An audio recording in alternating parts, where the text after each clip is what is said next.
오늘은 특별히 미국에서 심호하시는 목사님을 초대해서 말씀을 듣고자 합니다. 미국 LA에 있는 새생명 중앙교회에서 심호하는 박일병 목사님입니다.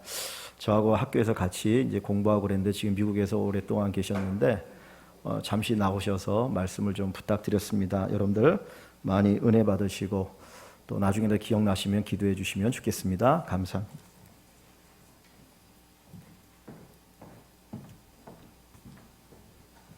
기도드리겠습니다. 은혜와 사랑이 충만하신 아버지 하나님 감사합니다. 심히 연약하고 부족한 종들을 주께서 함께 해주시고 주의 자녀로 삼아주신 것 감사드립니다. 무엇보다도 하나님의 뜻 가운데서 또 이렇게 아름다운 교회를 섬기게 하시고 주님께 영광 돌린 우리 일권교회 성도님들에게도 주의 사랑과 은총이 끊임없이 이어지게 될 줄 믿습니다. 거룩한 성일 주신 말씀을 통해서 우리를 돌아보면서 그 말씀을 붙잡고 한 주간 또 우리의 삶의 과정 가운데 늘 승리하는 역사가 있게 하여 주시기를 원합니다. 오늘도 부족한 종 귀한 단에 서게 하셨습니다. 오직 말씀만 증거할 수 있도록 성령 하나님 역사하여 주셔서 전하는 자나 듣는 자가 다 주님 앞에 겸손하게 머리를 숙이게 하여 주시기를 원합니다.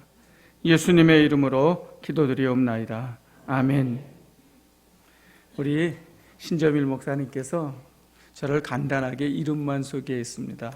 저는 아마 대한민국에서 우리 목사님들 이름 가운데 가장 겸손한 이름 중에 하나가 아닌가 생각합니다.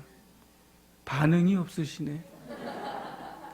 저는 이 모습을 보면서요, 미국에 있는 것 같아요. 미국에서는 제 이름을 소개해도 반응이 없습니다.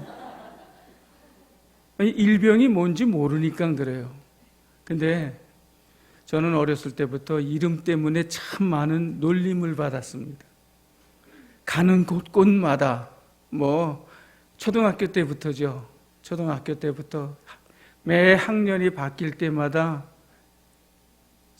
담임 선생님이 이름을 딱 부르더니 박일병 일어나봐. 그러면 그때부터 저는 많은 학생들의 놀림감이 들면서 자라왔는데 신학을 하면서 또 이렇게 사회에 나와서 목회하는 가운데서부터는 제 이름이 정말 좋은 이름이라는 것, 여러분들은 저를 한번 만나서 여러분들을 저는 기억 못할 수 있습니다. 근데 여러분들은 저를 아마 평생 기억할 수 있을 겁니다. 제가 한번 한국에 있을 때 저도 한국에서 목회를 또 오랫동안 했었기 때문에 전화번호부에서 이름을 찾아보니까 제 이름과 같은 이름이 한 두세 명 되더라고요. 그래서 그분들의 애환도 제가 이해할 수가 있다. 여러분 말씀드립니다. 오늘 신 목사님께서 이게 서로 이렇게 여러분들 인사를 시켰는데 저도 여러분들 이렇게 서로 바라보면서 은혜 받읍시다. 한번 이렇게 또 인사를 나누시길 바랍니다. 이 말씀을 전하기 전에 중요한 게 여러분 뭐라고 생각하십니까? 우리 마음이 열려야 은혜가 되는 겁니다. 제가 지난 2주 전에 우리 일광교회에 와서 예배를 드렸습니다. 물론 이전에도 일광교회가 건축하는 과정에도 와본 적이 있습니다. 신 목사님하고는 대학에서부터 동기이기 때문에 그렇습니다. 근데 제가 신 목사님보다 조금 나이가 많은 형입니다. 우리 신 목사님보다는 제가 몇 살 좀 더 이렇게 위입니다. 그렇지만 서로 간에 귀한 친구와 같은 모습으로 살아가고 있었고 또 그러한 가운데서 목회를 하면서 있었기 때문에 저는 우리 신 목사님에 대해서 참 소중한 마음이 있습니다. 목회 잘하고 계십니다. 저도 대구에서 목회하면서 교회를 졌었습니다. 그리고 교회를 지고 나서 그 다음에 미국에 갔습니다. 미국에 간 지 그렇게 오래진 않아요. 2007년에 갔으니까요.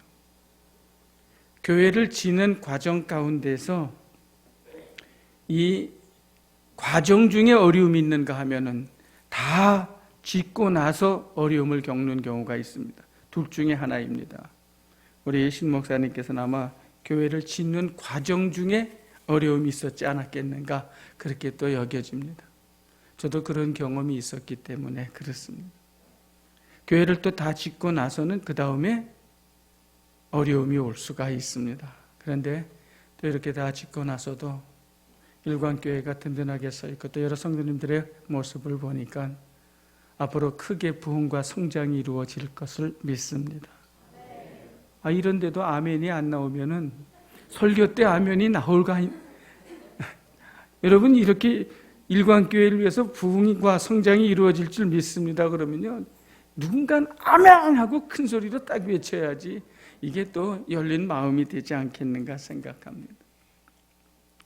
여러분들에게 더 이상 많은 이야기를 나누지 않습니다. 저는 얼마든지 오랜 시간 여러분들과 함께 할 수 있습니다. 그런데 처음 강단에 여러분 교회에서 쓰면서 미움받기 싫습니다. 귀 있는 자는 들을 수 있을 줄 압니다. 이게 무슨 얘기인지. 여기도 또 아멘 하시는 분 있습니다. 오늘 여러분들과 함께 느헤미야의 기도에 대해서 함께 나누기로 원합니다.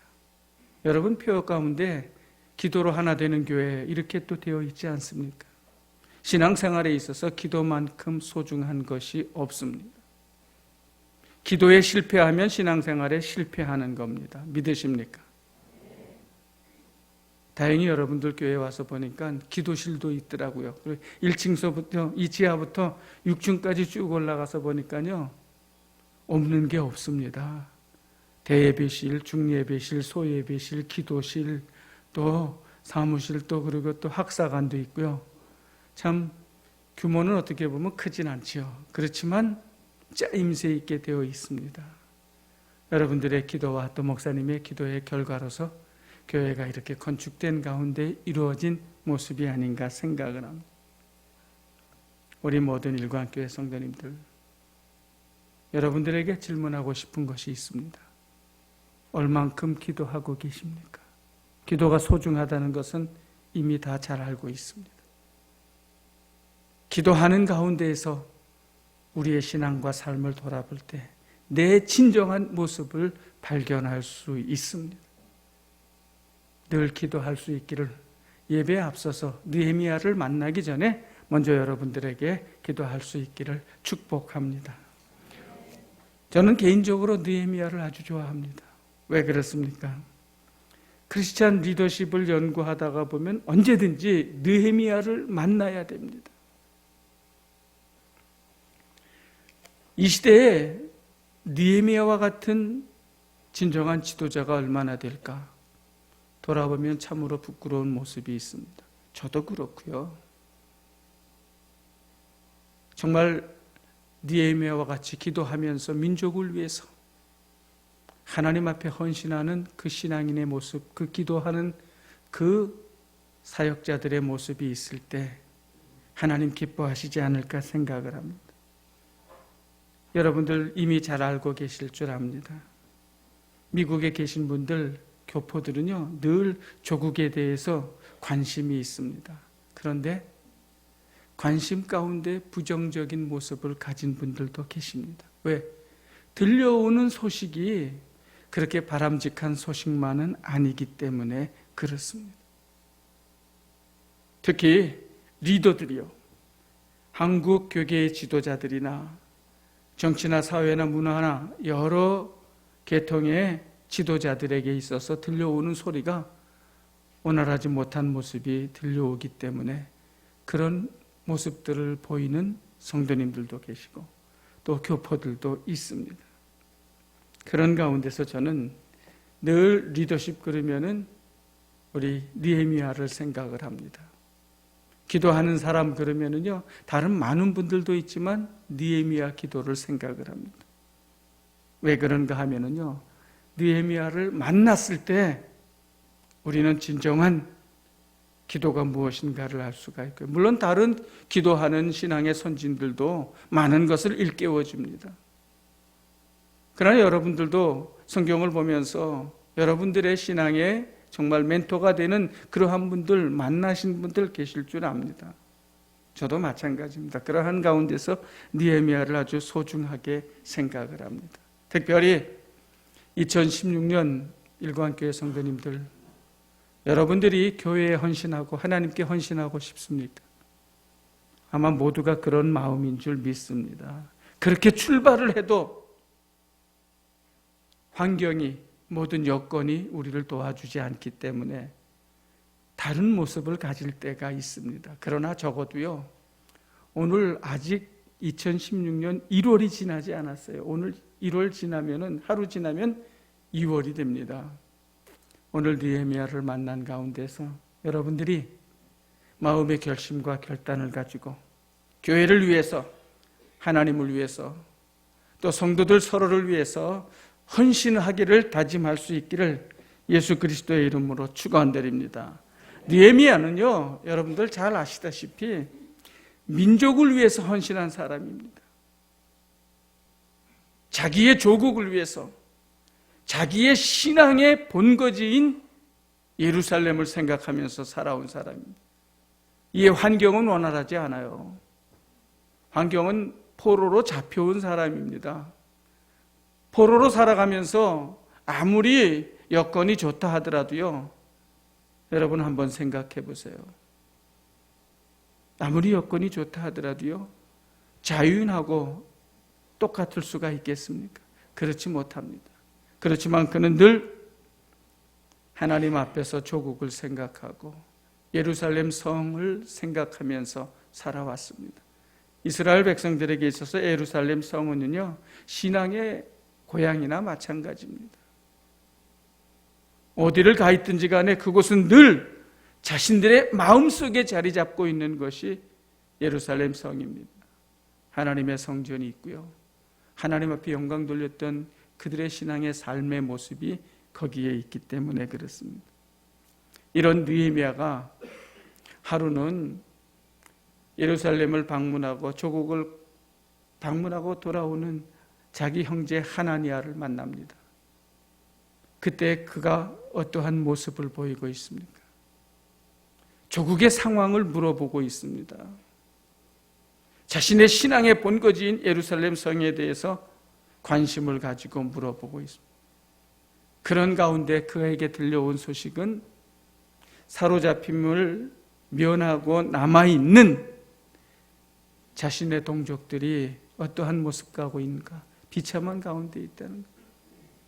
그러면 성문은 어떻게 됐느냐? 다 불타 없어졌다는 겁니다. 성은요? 성은 무너져서 참 몰골이 앙상하다는 소식을 듣게 됩니다. 그러다 보니까 그는 그 모든 것을 놓고 하나님 앞에 기도합니다. 그 기도 내용이 오늘 느헤미야서 1장 1절에서부터 11절 본문의 말씀입니다.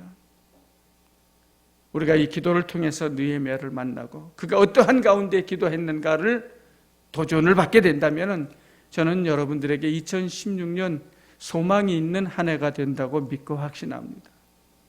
여러분, 교회가 어느 교회보다도 아름다운 가운데서 또 부흥과 성장의 기틀을 마련해가는 한 해가 될 수 있다고 봅니다. 그러한 측면에서 우리 함께 관심을 가지고요, 느헤미야의 기도가 어떠한 기도인가를 한번 생각해 볼 수 있기를 바랍니다. 오늘 말씀의 1절부터 3절을 보면 이와 같은 말씀이 있습니다. 하갈의 아들 느헤미야의 말이라. 아닥사스다 왕 제20년 게슬로월에 내가 수산궁에 있는데 내 형제들 가운데 하나인 하나니가 두어 사람과 함께 유다에서 내게 이르렀기로 내가 그 사로잡힘을 면하고 남아있는 유다와 예루살렘 사람들의 형편을 물은즉 그들이 내게 이르되 사로잡힘을 면하고 남아있는 자들이 그 지방에 거기에서 큰 환난을 당하고 능욕을 받으며 예루살렘 성은 허물어지고 성문은 불탔다 하는지라. 이 말씀을 여러분 지금 목사님이 본문을 전하면서도 한번 읽었고요, 저도 읽었고요, 이전에도 여러분 본 기억이 있을 줄 압니다. 이 말씀을 보면서 어떠한 마음에 와닿는 부분이 있겠습니까? 저는 이 말씀을 보면서요, 남아있는 유다 사람의 형편을 물은즉 이 말씀이 마음에 와닿게 됩니다. 왜 그런가 하면 느헤미야는 유다 사람들, 남아있는 사람들의 형편을 묻는 가운데에서 자신이 조국에 대해서, 더 나아가서 예루살렘에 대해서, 유다 사람들에 대해서 정말 진솔하고 각별한 관심을 가지고 있다는 것을 나타내주고 있기 때문에 그렇습니다. 그런 가운데서 그는 기도를 합니다. 그렇다면 그의 기도는 어떠한 기도입니까?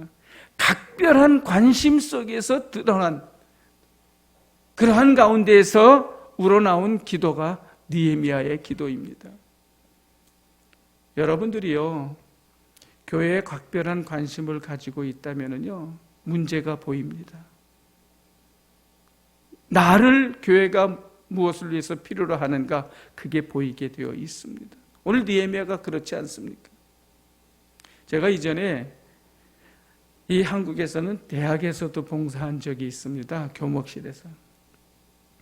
교목실에서 봉사한 적이 있는데, 한 교회에 제가 말씀을 증거하러 간 가운데서 그 교회 담임 목사님이 저하고 이렇게 이 당회실에서 얘기하고 있는 가운데 연세가 많으신 그러한 성도님 한 분이 목사님을 찾아와 가지고 무언가 요청을 하더라고요. 가만히 들어보니까 그분은 초신자예요.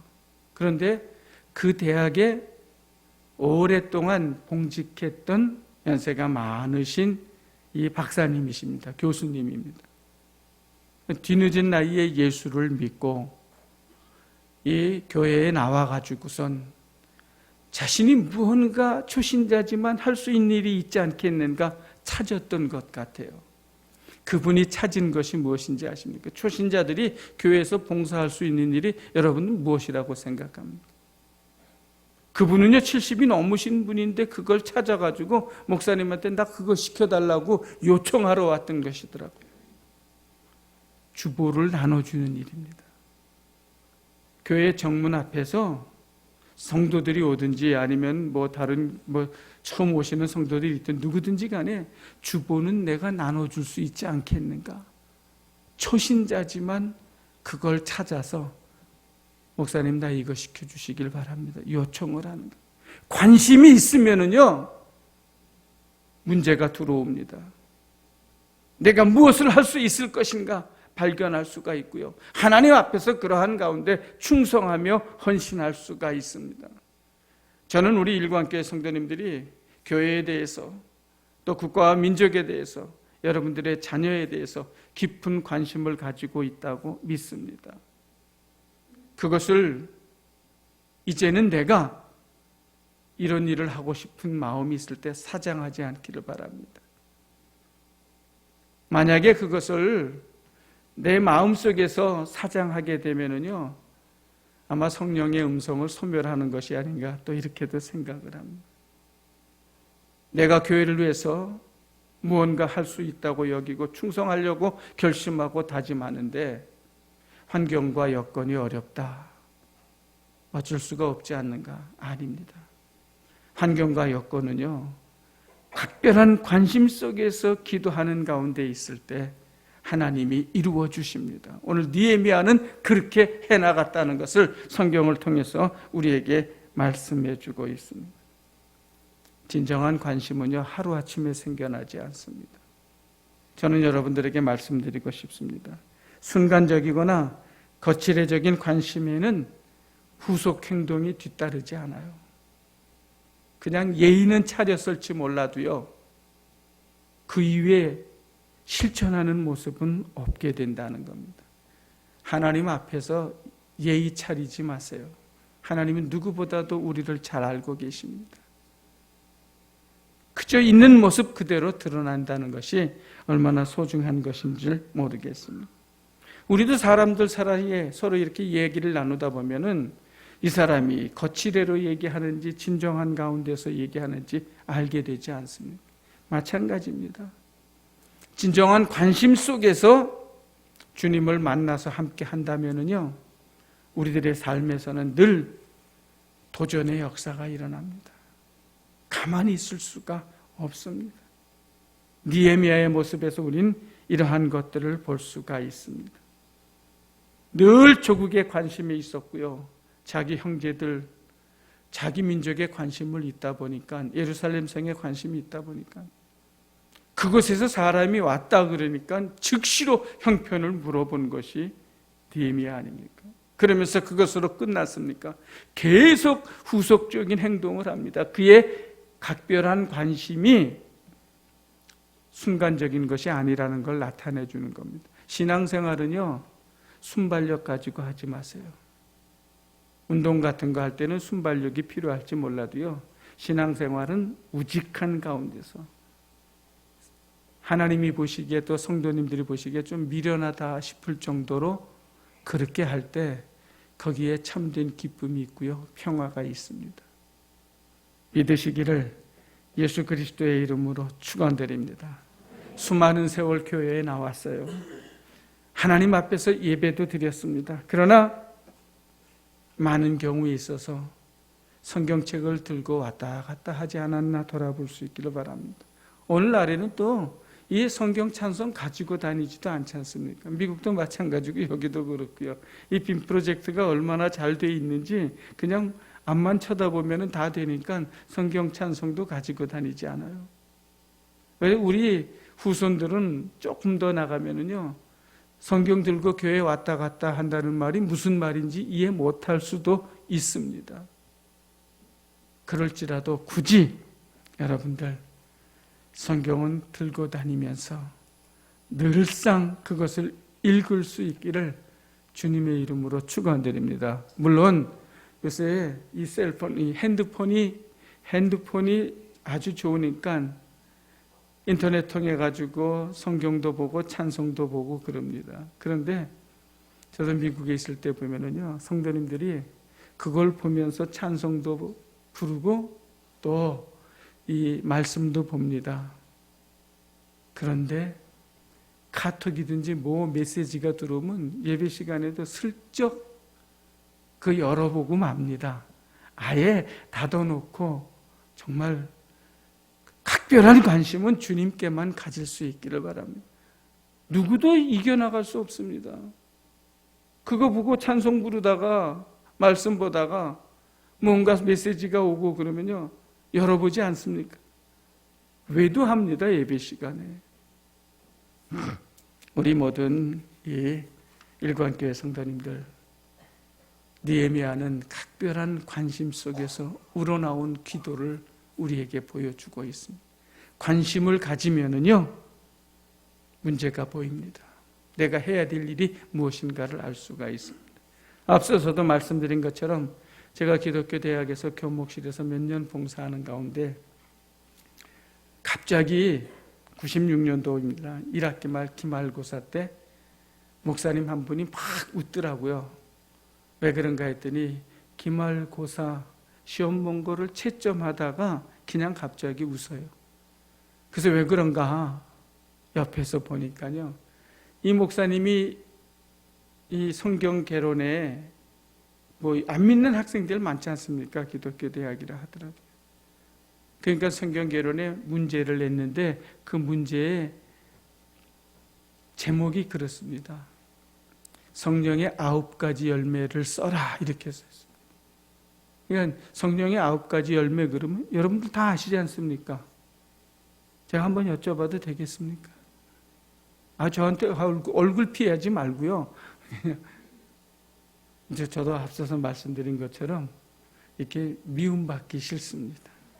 물어봤다가 혹시 또 미움받을 수도 있습니다. 근데 어찌됐든 그 목사님 제목이 성령의 9가지 열매를 쓰라는 겁니다. 문제가 바로 그렇습니다. 그런데 한 학생이 쓴 답이 정말 기상천외합니다.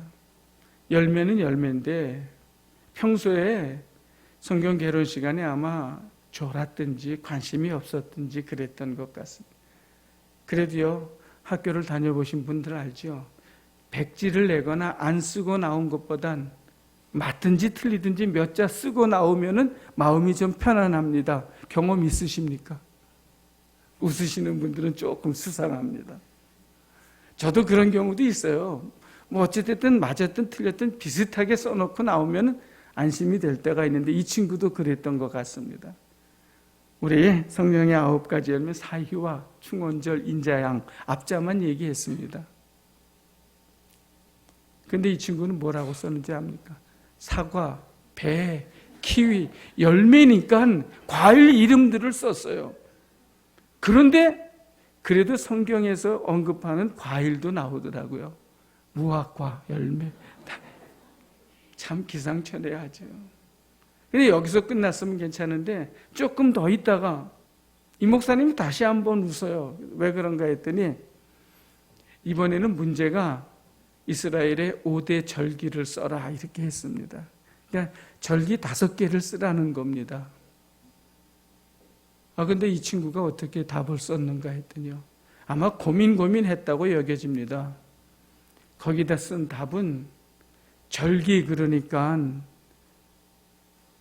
봄, 여름, 가을, 겨울 이렇게 쓰고 고민하는 가운데서 뭔가 한 가지를 더 써야 되는데 그걸 뭐라고 썼다고 여러분들은 생각하십니까?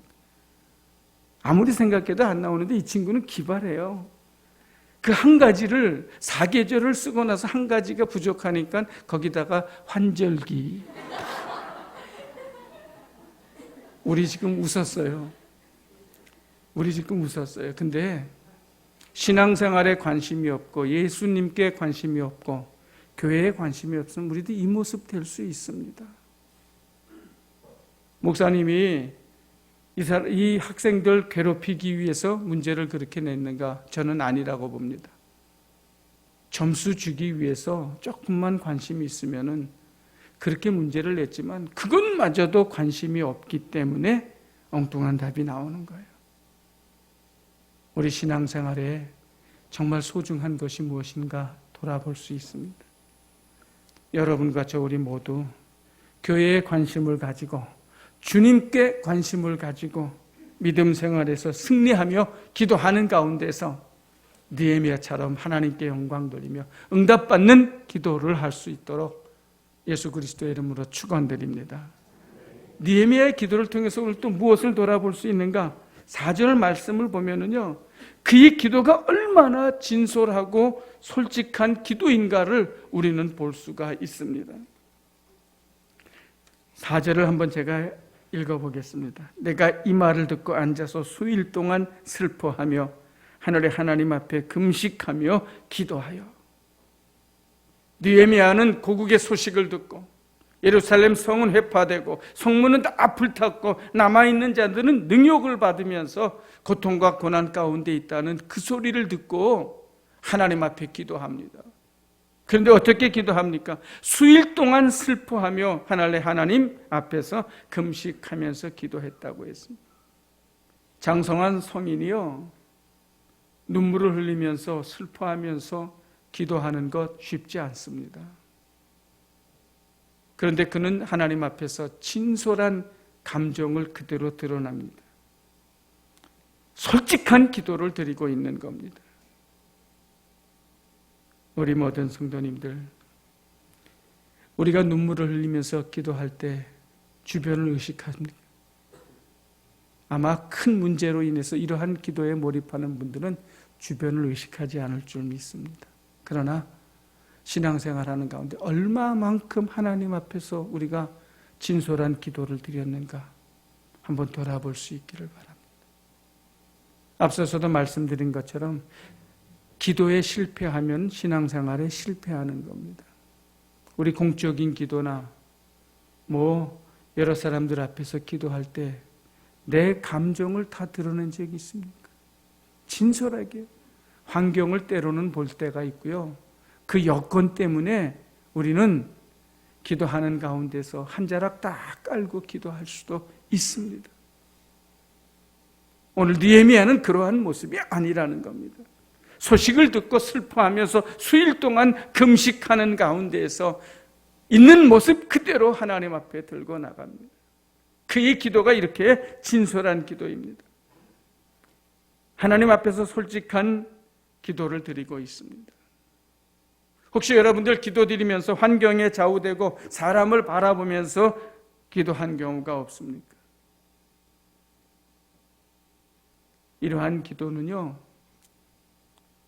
은밀한 개인 기도보다는 공적인 기도에서 많이 드러납니다. 그래서 더욱 공적인 기도는 기도로 준비하고 우리 자신들을 살피면서 기도해야 됩니다. 여러 사람들이 의식하게 되면 그 순간부터 하나님과의 나와의 관계에선 진솔한 모습이 사라지게 됩니다. 공적인 기도도 이러한 가운데서 우리가 인정할 수 있습니다.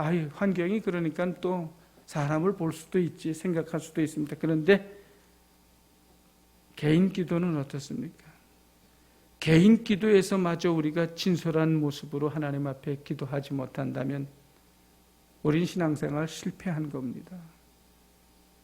하나님과 나와의 관계에서는요, 어느 때보다도 솔직한 기도할 수 있기를 바랍니다.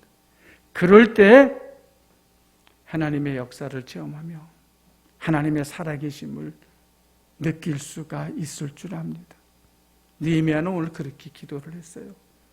오늘 우리가 이를 만난 거는요, 우리도 이러한 기도를 하지 않은 겁니다. 하나님 앞에서 개인 기도든 공적인 기도든 늘 진실하고 솔직한 기도를 드릴 수 있는, 여러분들의 감정을 있는 그대로 드릴 수 있는 우리 모두가 될 수 있기를 주님의 이름으로 축원드립니다.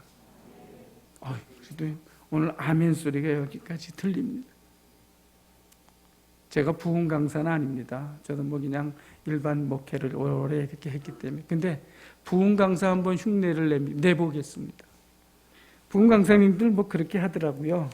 아멘 하는 사람만 축복받으시기를 원합니다. 그러면 또 많은 분들이 아멘 하더라고요.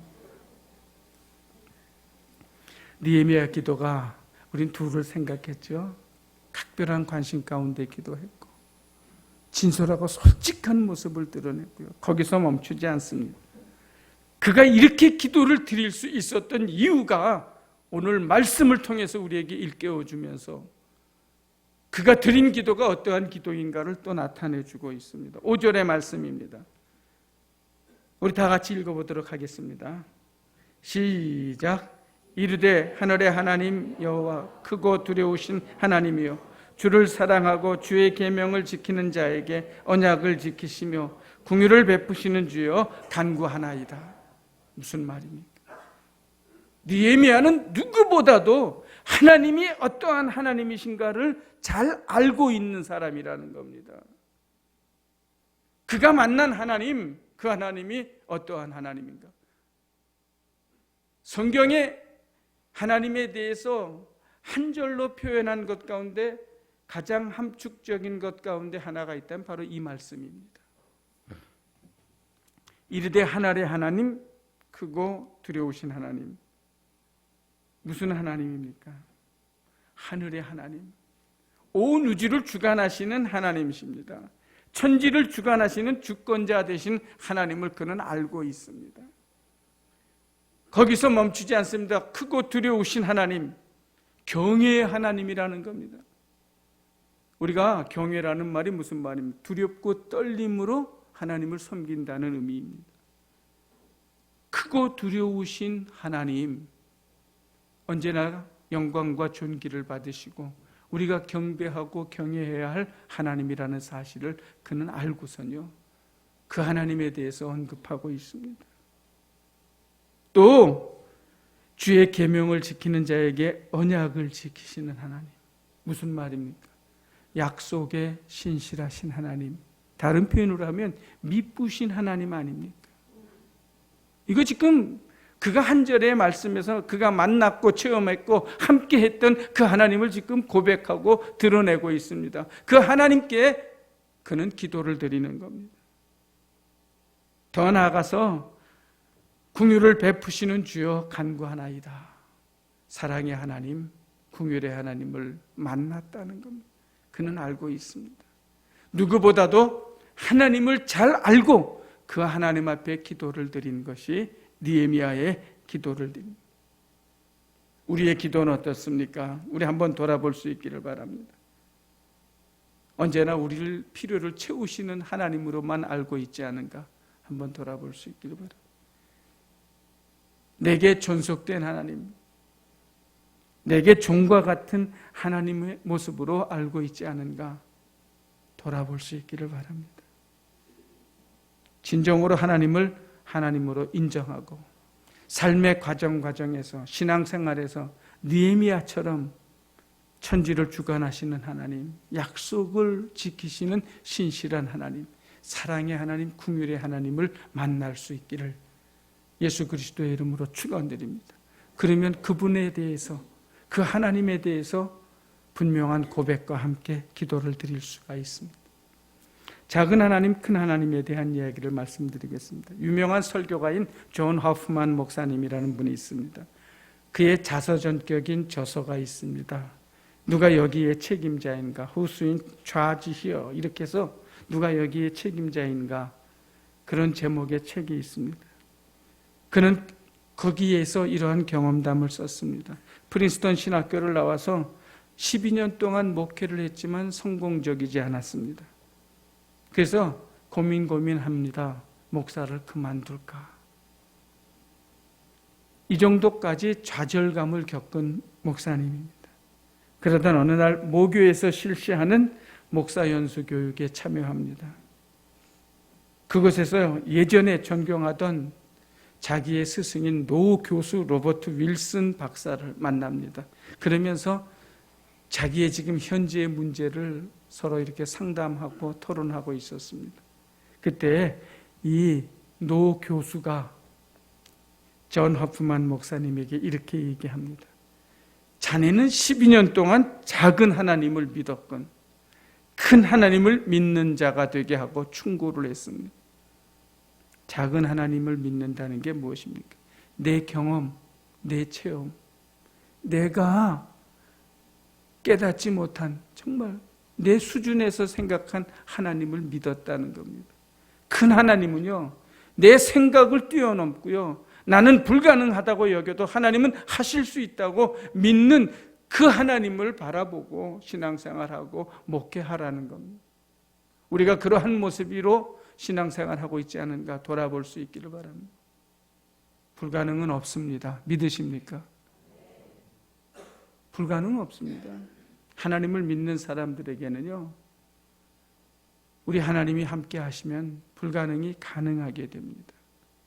성경에 죽은 자가 살아났습니다. 소경이 눈을 떴습니다. 세상의 의학적인 소견으로 이해가 됩니까? 안 되죠. 과학적인 진리 가지고 설명할 수 있습니까? 안 됩니다. 그런데 우리 주님, 우리 하나님은 그러한 하나님이십니다.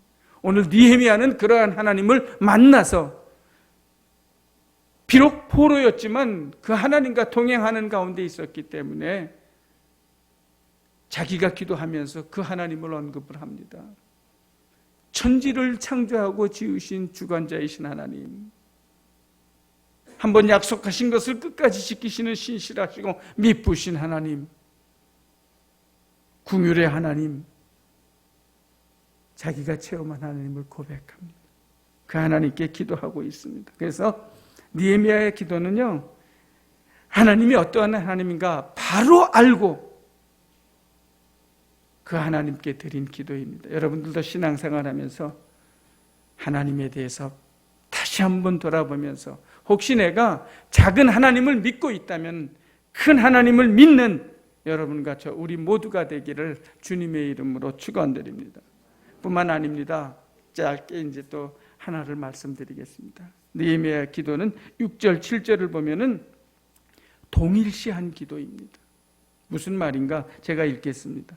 이제 종이 주의 종들인 이스라엘 자손을 위하여 주야로 기도하며 우리 이스라엘 자손이 주께 범죄한 죄들을 자복하오니 주는 귀를 기울이시며 눈을 여시사 종의 기도를 들으시옵소서. 나와 내 집이 아버지의 집을 범죄하여 주를 향하여 크게 악을 행하여 주께서 주의 종 모세에게 명령하신 계명과 율례와 규례를 지키지 아니하였나이다. 느헤미야는 기도하면서 언제나 신앙의 삶에는 내가 적용이 되어야 한다는 것을 나타내 줍니다. 그는 포로로 잡혀와 있습니다. 아무리 현실에 편안함이 있다 할지라도요, 자유스러운 사람들하고는 다른 모습입니다.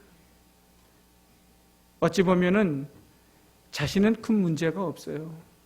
그런데 고국에서 들려온 소식을 듣고 그들의 아픔과 슬픔, 어려움을 뭐라고 표현하고 있습니까?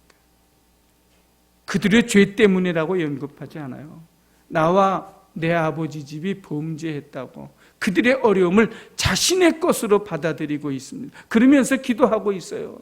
하나님, 우리 형제들이, 우리 민족이 이 어려움을 겪고 있는 것은 저들의 잘못이 아닙니다. 나와 내 아버지 집, 나의 잘못입니다. 지금 고백하고 있어요. 오늘 우리 현실 한번 보세요. 내가 잘못한 것도 남의 탓으로 돌리는 것이 현실 아닙니까? 우리 사회 각계각층의 지도자분들 한번 돌아보시길 바랍니다. 오늘 그런데 느헤미야는 그렇게 하지 않았어요. 그들의 부족한 모습이 내 것이라는 겁니다. 교회는 머리를 주님으로 하고 또 이렇게 형제들, 성도들 연합한 그리스도의 몸입니다. 언제나 동일시해야 됩니다. 하나로 여겨져야 됩니다. 그렇게 할 때 하나님 앞에서 아름다운 모습을 볼 수가 있습니다. 여러분, 불순종한 요나 그렇게 우리 많이 찬양도 하고요. 또 그렇게 알고도 있는데요. 요나에게도 멋진 모습이 하나 있습니다. 요나서 1장 12절을 보면 그가 대답하되 나를 들어 바다에 던지라. 그리하면 바다가 너희를 위하여 잔잔하리라. 너희가 이 큰 폭풍을 만난 것이 나 때문인 줄 내가 아노라. 내 탓이라는 것. 교회에 어려움이 있거나 문제가 있거나 또 해야 될 일들이 있을 때 언제나 나를 먼저 생각할 수 있기를 바랍니다. 형제의 잘못을 누구의 탓으로 돌리지 않고 내 탓으로 돌릴 수 있고, 오늘 느헤미야처럼 그렇게 기도한다면요, 일광교회는 앞으로 아마 이 지역뿐만 아니라 우리나라에서 소문난 교회로서 하나님께 영광 돌리게 될 줄 믿습니다. 많은 사람이 필요로 하지 않아요. 한두 사람부터 실천해 나가면서 점점 확산이 되어서 하나님께 영광 돌릴 수가 있습니다. 신앙생활하기 어려운 이 시대에 우리에게 필요한 한 모습이라고 볼 수가 있습니다. 이렇게 기도를 드리고 나니까 하나님께서 응답해 주셨어요. 그가 받은 응답이 무엇입니까?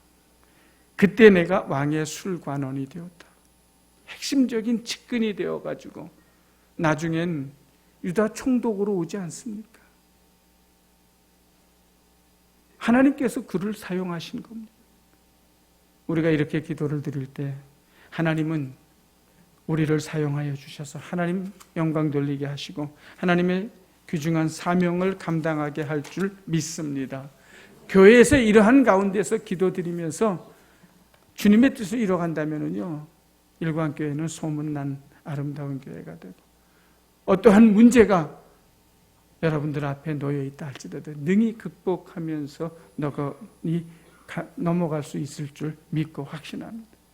느헤미야의 기도를 생각하면서 한 주간도 승리하시고 올 한 해에도 그러한 가운데 하나님께 충성하며 헌신하는, 그러면서 기도로 하나 되는 일광교회가 될 수 있기를 주님의 이름으로 축원드립니다. 기도드립니다. 은혜와 사랑이 충만하신 아버지 하나님, 참으로 감사합니다. 부족한 종 말씀을 증거했습니다. 혹시 증거된 말씀 가운데서 인간적인 것이나 육신적인 것이 있다면 다 제어하여 주시고, 그래도 거기에서 한 단어든 한 문장이든 내게 와닿은 것이 있다면 그것을 붙잡고 느헤미야처럼 기도하면서 하나님께 영광 돌리는 우리 일광의 모든 성도님들 되게 하여 주시옵소서. 예수님의 이름으로 기도드리옵나이다. 아멘.